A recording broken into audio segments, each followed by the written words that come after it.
buat jamaah yang baru bergabung, hari ini kita sedang membahas temanya yaitu ternyata kunci rezeki itu di dekat kita. Tadi sudah dibahas ya sama guru-guru kita kalau kunci rezeki itu ada 3. Yang pertama doa dengan cara tidak memaksa. Yang kedua mengajak orang tua makan. Dan yang ketiga belajar tawakal seperti burung. Masya Allah. Terus nih ya jamaah, Betari kadang suka mikirin tuh, kita kan ya udah sholat yang banyak, udah berdoa yang banyak.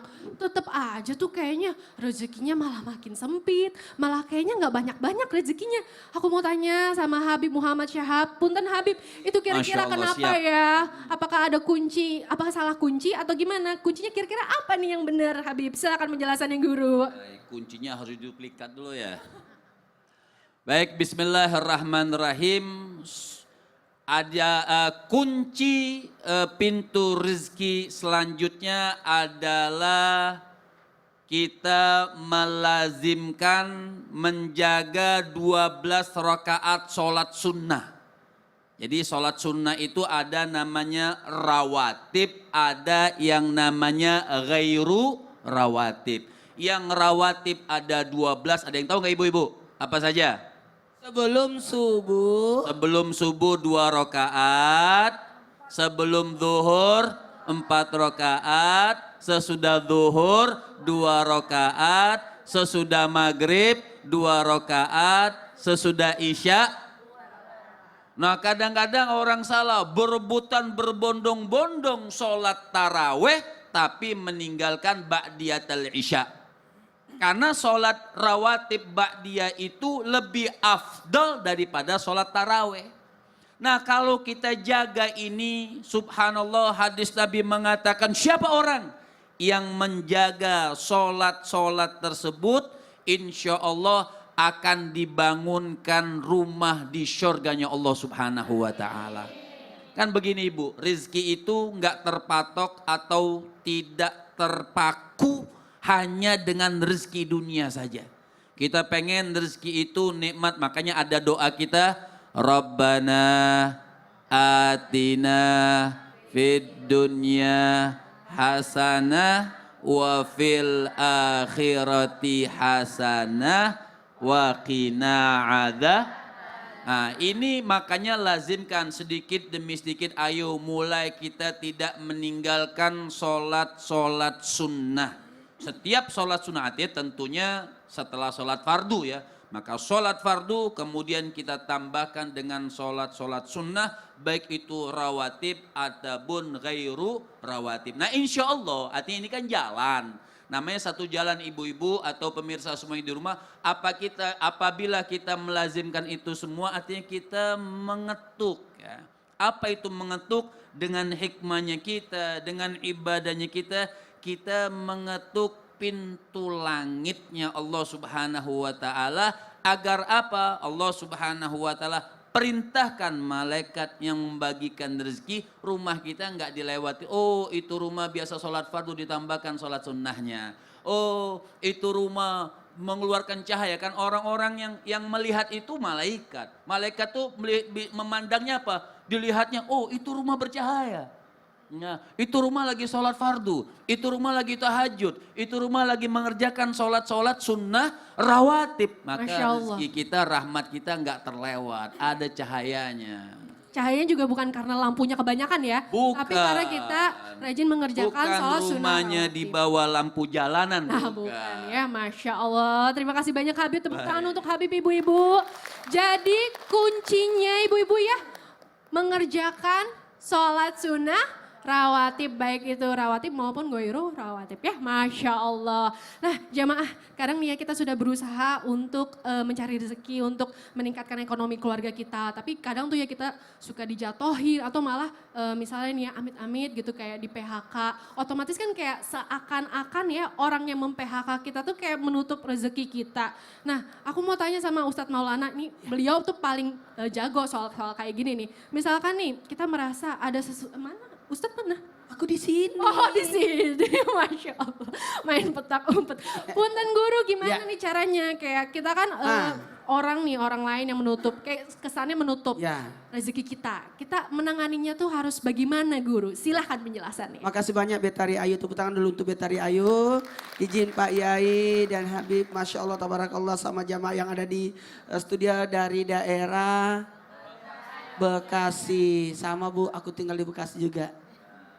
Coba!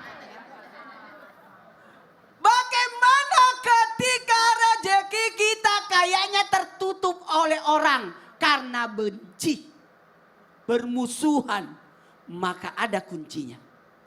Tadi kan sudah ada kunci, ada beberapa sudah dibahas. Tapi ini kalau stres kan kuncinya berdoa kan? Ya, kalau ini ya Allah, ini kayaknya susah banget. Maka ada kunci yang kelima. Kunci rezeki yang ada di sekitar kita yang kelima, jikalau mandet, susah rezeki karena kayaknya ada yang nutupin. Ada masalah, ada kebencian. Kenapa? Kita jualan gak ada yang datang. Maka ada kuncinya. Kuncinya adalah nih, memberi hadiah kepada orang yang memusuhi kita. Makanya pembukaannya gratis. Kalau jualan makanan, pembukaan gratis. Tidak semua yang datang itu yang baik. Pasti ada yang tetap datang, kasih makan. Atau bikin masakan, bagiin kepada orang yang benci kita. Itu adalah bentuk bagaimana kita memberi hadiah kepada orang. Ingat, sedekah yang terbaik adalah sedekah menyambung silaturahmi. Menyambung silaturahmi adalah sesuatu yang terputus disambung. Kenapa dikatakan menyambung silaturahmi? Karena sesuatu yang putus yang disambung. Banyak orang bergaul sama yang baikan sama dia. Musuhan, cuma bestinya doang. Salah. Harusnya kita ngundang orang yang benci sama kita. Atau kita datang kepada orang yang kayaknya dia marah ya sama saya. Aku tadi sapa dia, kok gak dijawab? Maka datangi dia. Itulah bentuk silaturahmi. Kalau yang sudah tersambung namanya ukhuwah Islamiyah. Iya. Tapi kalau sudah terputus makanya silaturahmi. Nih silaturahmi. Nyambung. Karena mau nggak dipanjangkan umurnya? Mau nggak dimudahkan rezekinya? Mau. Silaturahmi. Dengan silaturahmi itu akan memudahkan rezeki kita. Caranya gimana? Perbanyak pertemanan. Perbanyak sahabat. Jangan perbanyak musuh. Musuh satu itu banyak. Sahabat 1000 itu sedikit. Makanya saling mengunjungi, saling bertamu, saling memberi hadiah. Apalagi banyak orang lucu. Dia kasih hadiah, traktir orang yang baik sama dia. Justru kita undang yang benci kita. Siti Suleha itu dibenci orang. Diomongin orang di pasar. Siti Suleha itu ganggu Nabi Yusuf. Ganggu anak angkatnya. Apa yang dilakukan Siti Suleha? Ngundang makan di rumahnya. Semua yang ngomongin dia, undang. Ibu, kalau ada yang ngomong ibu, undang gak? Gak bakalan itu. Harus Besok undang ya Bu? Iya. Harus diundang ya? Harus panggil semua. Makanya sering-seringlah bikin acara. Undang tetangga, iya. sahabat, kerabat. Tetangga, Sahabat, kerabat. Masya Allah. Tepuk tangan untuk guru kita Ustadz Maulana. Jadi ibu-ibu kuncinya ya, mengundang atau memberi hadiah kepada orang yang membenci kita. Ya, jadi bukan berarti kita musuhin balik. Intinya ya, melawan kejahatan dengan kebaikan ya. Bukan kejahatan dengan kejahatan. Alhamdulillah. Masya Allah. Nah jamaah yang di rumah, aku lihat-lihatnya ya, ibu-ibu di sini tuh kayak udah kepengen banget bertanya-tanya gitu. Jadi langsung aja deh, aku masuk ke segmen Tanya Dong Ustadz. kami semua tanya dong Ustaz. Ayo ibu-ibu, siapa di sini yang mau bertanya? Cung. Masya Allah, semuanya mau bertanya ya. Tapi aku pilih deh yang paling ibu yang di sini. Silakan ibu. Paling mau bertanya banget. Iya bener, kayak penasaran banget. Silakan ibu merapat ke sini, silakan bu. Ayo bu, mari bu, jangan takut bu. Saya nggak gigit bu. Silakan bu, silakan pertanyaannya apa? Assalamualaikum warahmatullahi wabarakatuh. Waalaikumsalam warahmatullahi wabarakatuh. Perkenalkan nama saya Luciana dari Majelis Taim Nur Estak. Ya ibu Lucy. Terima kasih. Ya pertanyaannya apa bu? Kan kalau kunci rezeki dari suami itu kan dari istri. Nah, kadang-kadang ada suami yang suka ngungkit-ngungkit tuh. Itu gimana? Wah, Ibu mau tanya sama guru kita yang mana? Boleh Pak Kiai? Pak Kiai, wah boleh. Silahkan guru menjelaskan gimana nih misalkan kalau suami suka mengungkit-ngungkit gitu. Ngungkit-ngungkit mungkin dari pemberiannya atau mungkin dalam bentuk nafkahnya. Iya, dan iya, lain-lain. iya. Silahkan guru penjelasannya. Suami izin Pak Habib, Pak Habib, Habib Banal Mahbub ya, kemudian juga Ustadz Kiai Maulana, Kak Betari, kemudian ibu-ibu ya. Suami yang soleh, suami yang baik itu wat toibatu li toibin, wat toibuna li toibat. Jadi dia nggak akan ngungkit, bahkan dia memberikan sesuatu kepada istri, nggak ada tuh suami memberikan sesuatu kepada istri itu, maaf, miskin. Betul nggak? Bu, yang namanya suami itu adalah surga. Tetapi istri juga surga kalau dua-duanya soleh dan soleha. A good husband makes a good wife. A good wife is a good price for husband. Ngerti nggak Bu? Sama, saya juga nggak ngerti. Jadi suami yang good, yang jempol nggak akan ngungkit. Dia itu adalah bisa mencetak istrinya juga jadi soleha. Amin dong. Amin. Istri yang soleha itu adalah hadiah dari Allah buat sang suami yang soleh. Amin juga. Makanya kalau ibu-ibu kurang sehat, pala puyeng, ibu-ibu nggak usah bawa ke dokter, minta sama suami bawa ke toko emas. Amin dong. Dia mah. Betul, betul, betul. Yang keenam apa Pak Yai? Yang keenam bahwa suami itu nggak pernah ngungkit memberikan sesuatu kepada Iya. istri. Itulah surga.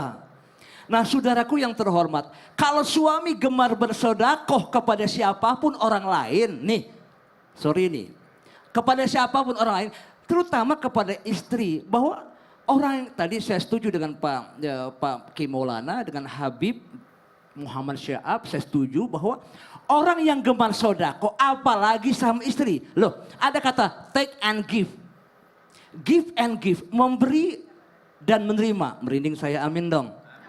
Jangan dikira istri itu nggak pernah sholat malam loh. Jadi istri itu adalah, sorry nih, dia nggak perlu dipinta oleh suami, nggak perlu dipinta oleh siapapun. Istri bangun malam, wa minal laili fatahajjat bihi nafilatalak asa ayab asakara buka makama mahmuda. Ya Allah ya Tuhan kami, berikan rezeki kepada suami kami yang soleh dan soleh. Dan soleh dan soleh. Artinya apa saudara yang terhormat, bahwa seorang suami itulah didoakan oleh istri yang salehah. Makanya give and give, Allah. memberi dan memberi. Mudah-mudahan Allah, sehat dan berkah selalu, Allah. terutama juga pemirsa Indonesia yang ada di mana saja Masya berada. Allah. Jadi Baik. Pak Kiai kunci keenamnya itu yaitu suami membelanjakan istri, Istri. sering membelanjakan istri. Wah ini saya paling suka ini Kiai, karena wanita itu 3N Pak Kiai. Iya, iya. 3N, ngemol, ngemil, sama ngomel. Tapi kalau Masya. ngemolnya udah, insya Allah yang kedua sama yang ketiganya Iya. nggak perlu ya. Jadi gini, aku tuh sempat mikir, Ya. katanya nih ya ada satu amalan dalam sholat tuh yang jarang banget kita lakuin, tapi sebenarnya itu kunci pembuka pintu rezeki kita. Benar atau benar tuh? Bener banget. Nih buat jamaah yang di rumah, ada kunci rezeki yang ada di sekitar kita berupa salat. Mau tahu salat apa aja? Penasaran jamaah? Jangan kemana-mana. Tetap di Islam itu indah? Jamaah, oh jamaah. Alhamdulillah.